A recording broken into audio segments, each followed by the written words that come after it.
BOS ainsi que les break market structures. Alors dans cette vidéo, on va tout d'abord donner une définition de ce concept. Ensuite, on abordera le point de vue institutionnel du break of structure et de ce que la contrepartie représente pour les institutions et leurs ordres.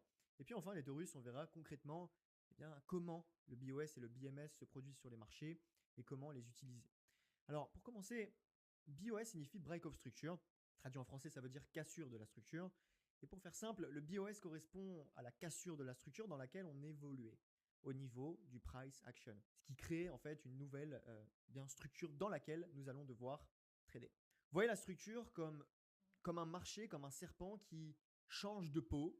Lorsqu'on a une cassure, on change de peau et le BOS correspond au moment où le serpent se débarrasse de son ancienne peau en montrant évidemment sa nouvelle peau. Eh bien, il faut vraiment comprendre que ce concept est extrêmement important parce que vous allez devoir le mettre en pratique quotidiennement dans votre trading et cela sera un élément clé de votre analyse de base. Vous allez pouvoir voir grâce à cette vidéo apprendre à repérer la création d'une nouvelle structure et donc à repérer les indices sur les intentions directionnelles des institutions ainsi que sur les zones de liquidité et bien sur le marché. Et tout cela grâce au concept du break of structure. Alors, du point de vue institutionnel, le break of structure correspond à une fin de cycle de liquidité interne.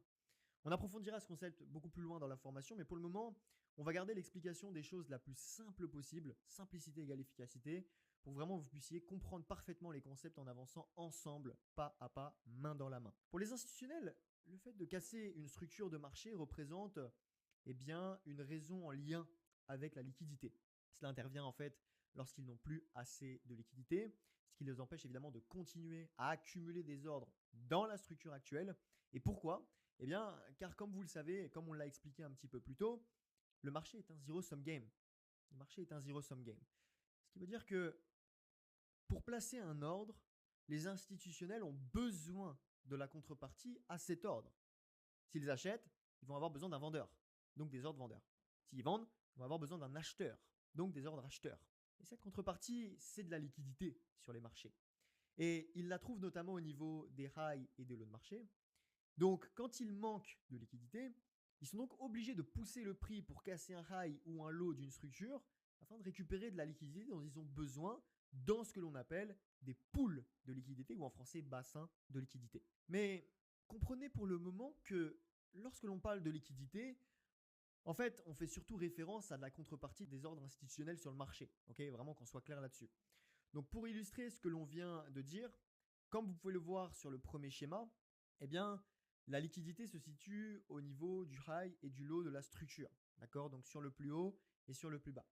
Sur le deuxième schéma, vous pouvez voir que comme nous sommes bullish, on vient continuer la tendance haussière en cassant le high de la structure précédente et ainsi créer une nouvelle structure. Ok ? Bien.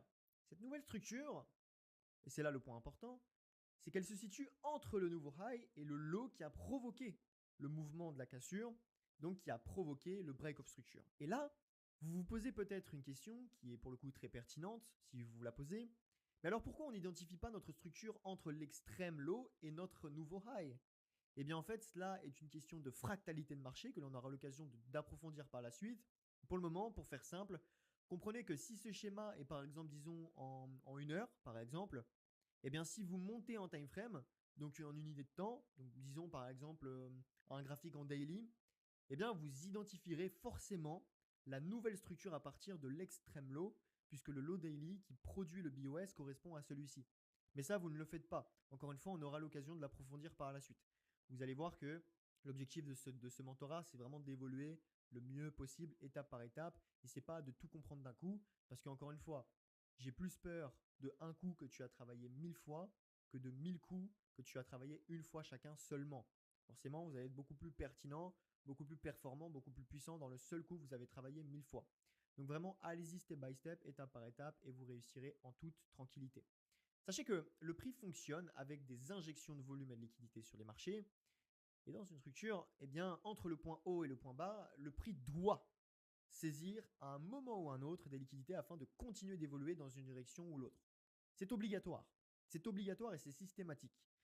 Dans cette liquidité, les ordres institutionnels ne peuvent pas tout simplement être exécutés et le prix n'évolue plus.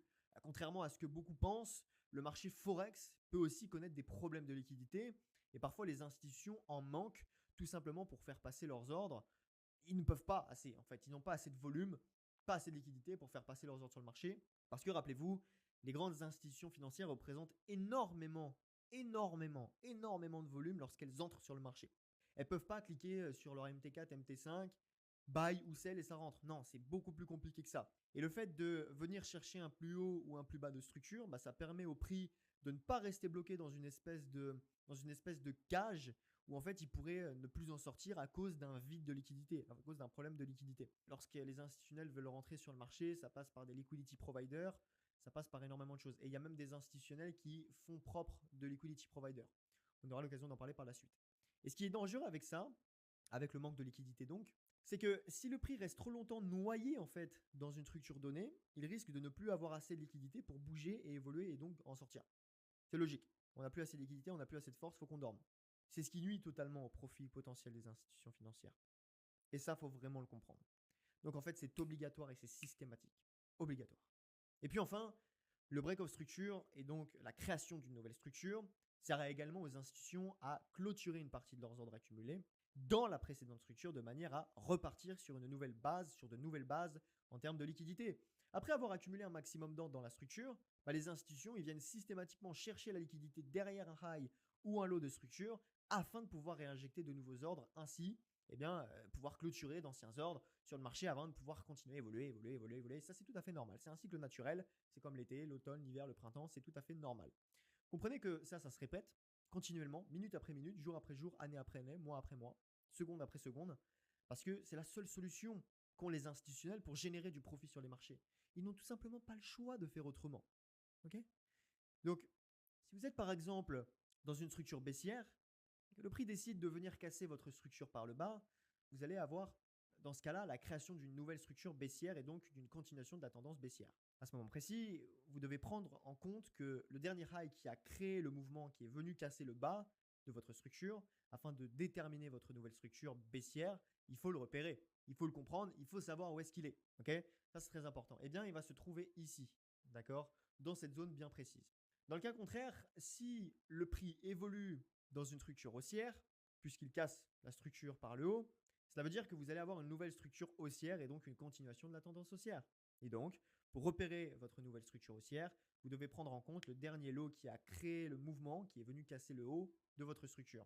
En l'occurrence, il va se trouver à partir d'ici. Okay, et donc le BOS est donc une cassure dans le sens du biais directionnel de là où les structures précédentes sont intervenues. Et il faut toujours prendre en compte le dernier low qui casse le high, le dernier high qui casse le low. Okay, et ça intervient lorsque vous avez une continuation de la tendance de marché. Et alors, Goltorus, comment appelle-t-on une cassure dans le sens opposé?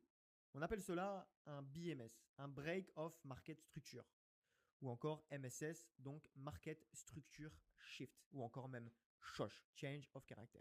Ces trois termes veulent dire la même chose et parlent d'un break de retournement de marché, contrairement au BOS, qui parle d'un break de structure de manière générale, mais que l'on va plutôt considérer pour le coup dans une cas de continuation de tendance de marché. Comprenez que la terminologie est importante pour distinguer les différentes nuances, mais en l'occurrence, lorsqu'il y a plusieurs synonymes pour un même sens, le mot que l'on utilise n'est pas vraiment important en soi. BMS, SHOSH, Market Structure, ok.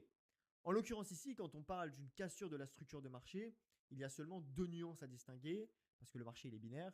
Le break de continuation de la tendance, que l'on va définir par un BOS, donc un break of structure, et le break de retournement que l'on va définir par un BMS, un MSS ou un SHOSH, peu importe. Ça veut dire exactement la même chose, ça veut dire exactement la même chose. Le BMS, donc étant le break de retournement, et c'est donc un cas particulier de BOS, parce que c'est tout simplement le premier retournement, c'est le premier BOS d'une nouvelle tendance. Le BMS, c'est le premier BOS d'une nouvelle tendance. Okay, et donc, lorsque vous avez une structure haussière qui vient d'être cassée par le bas en créant donc une nouvelle structure baissière et le début d'une nouvelle tendance baissière. Eh bien, pour revenir sur ce concept de fractalité et de l'identification de votre nouvelle structure avec le dernier high ou low qui a provoqué le BOS, dans le cas d'un BMS pour le coup, donc une cassure qui change de tendance de marché, un BOS en 1 heure ne correspondra donc pas forcément à un BMS en daily. Et pour le coup, retenez bien que dans la plupart des cas, il ne se verra même pas en daily. Ainsi, si par exemple votre structure bullish 1 heure est cassée à la baisse, Cela ne veut pas dire que l'on passe baissier en daily, parce que ça correspond dans la plupart des cas à ce que l'on appelle un complexe pullback que l'on étudiera ensemble dans ce module par la suite. Tout d'abord, on y va étape par étape ensemble. Ça veut dire que généralement, on a une cassure de la structure, mais cette fois-ci en 1 heure, sur la même time frame. Là, on a un high, low, high, low, high. Ensuite, on a un low, high, low, high, low. Et vous voyez qu'ici, à l'intérieur, on va avoir notre break market structure. Et inversement, lorsque vous avez par exemple une structure baissière qui vient d'être cassée par le haut en créant donc une nouvelle structure haussière et le début d'une tendance haussière, ça va être exactement la même chose. Maintenant comment l'utiliser et comment l'appréhender? C'est assez simple. C'est le BOS qui permet de définir les structures de marché et la création d'une nouvelle structure de marché. Eh bien, il cadre votre manière d'aborder le marché et de définir les structures. Point clé, point très important. Ça vous permet de raffiner vos zones. Au moment précis d'un BOS, notre focus doit être sur la nouvelle structure, car l'ancienne structure perd beaucoup d'intérêt pour les market makers, ou autrement dit les institutions qui ont déjà finalement accumulé assez de liquidités à l'intérieur de celle-ci, donc précédemment. Okay, ça, c'est un point très très important à prendre en compte. Et donc, leur intérêt immédiat est sur la nouvelle structure qui est en train de se former et donc dans laquelle le prix va évoluer, dans laquelle vous allez devoir vous placer pour venir à nouveau chercher l'autre high ou l'autre lot de structure que l'on verra par la suite, ce qu'on appelle les liquidités internes et les liquidités externes. Et dans ce cas-là, ça se forme et évolue en direct sous vos yeux.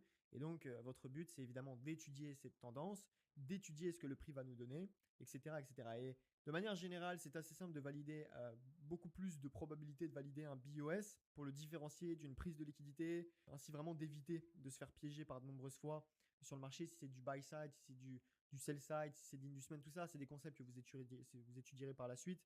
Mais encore une fois, c'est d'attendre la clôture de la bougie au-delà du niveau high ou low que l'on vient break.